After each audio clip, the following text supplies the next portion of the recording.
Smartphones. These things contain some of the most important and intimate details about our lives today, right? So what happens when you donate or maybe you recycle your old phone?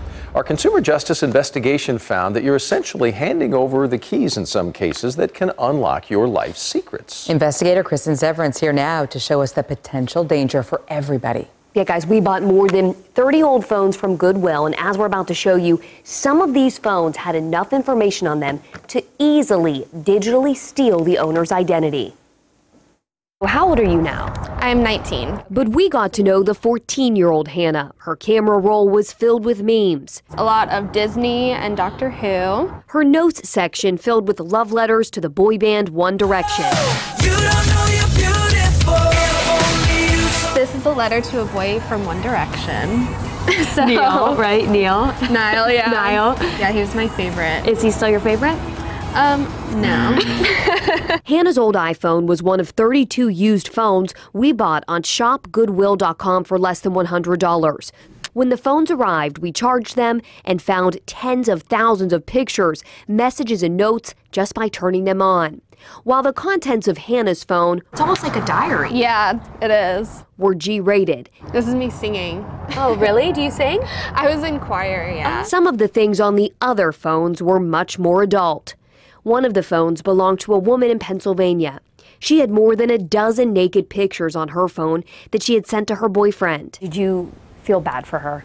I did, because I know that these are personal photos that she did not intend for other people to see. Tiffany Wiley is a digital forensics student at Dallas Community Colleges. Okay, here are all the phones. Her professor, Jason Alvarado, turned our news story into a class project. We're also going to hook it up to specialized software that can maybe read for things that have been deleted or look at their GPS locations, where they've been, app usage. Tiffany acted as lead investigator. Do you feel like you know these people? Yes, in a lot of cases I do. Each phone told a different life story. We aren't using their names unless we got permission. Phone number 6, he is a singer-songwriter.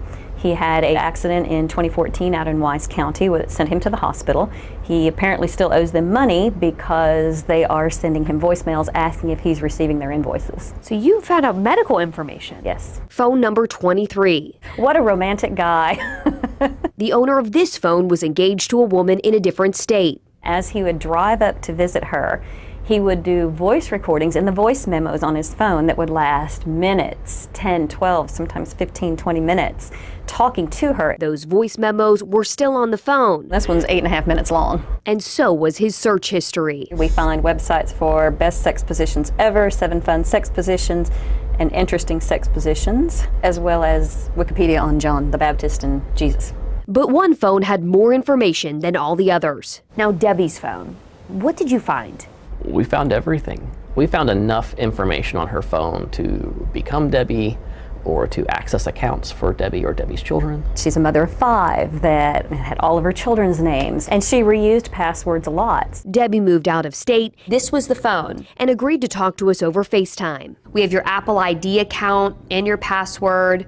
We have your Vision Insurance username and password, your meal app now. We have Megan's student loans, all of her username and password and security questions. We have your Skype username, all of your Starbucks app and usernames, Amazon account and password, Macy's password, H&R Block ID and password. I mean, shock and dismay and wow. While Debbie promptly changes her passwords, here are the other lessons learned from the phones. Using a passcode or screen lock will protect you, but because of certain software, it's not fail-safe. A PIN code will protect you from most people. There's some things that we can do to get around the PIN codes. Apps left on an old phone can show your current geolocation if the phone is connected to Wi-Fi. There's one phone that if we turned it on the Wi-Fi, we could watch an entire Google Hangouts conversation, or a Facebook Messenger conversation, or we could pretend to be that person. Do a factory reset before getting rid of any phone. Deleting is not the same thing. Deleting it actually just makes the space available. It can still be found. Remember the phone with the naked pictures?